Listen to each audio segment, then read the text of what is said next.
হ্যাঁ, জানো তো ব্যাঙ্গালোর যখন ছিলাম তখন দাদা ফোন করে বলতো তোরা আসলেই মাটন বিরিয়ানি আর চিকেন চাপ খাওয়াবো। আর সেটারই দিন আজকে। দিদিও এসেছিল, তাই ভাবলো আজকেই বানিয়ে দিই। এটা কিন্তু আমরা যেদিন এসেছি তার পরের দিনের ঘটনা।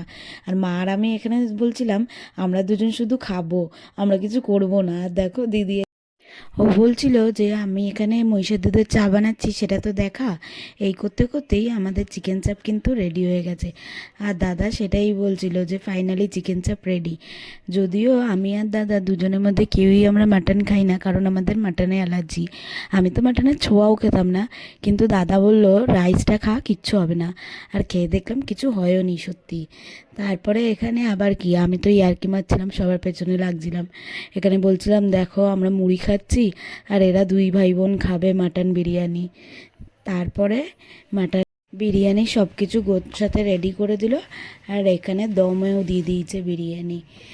যা গলার অবস্থা, আর বেশি ভয়েস দিতে পারলাম না। তোমরা দেখতে থাকো পুরো ভিডিওটা, ভালো লাগলে লাইক শেয়ার কমেন্ট করে দিও। বাই।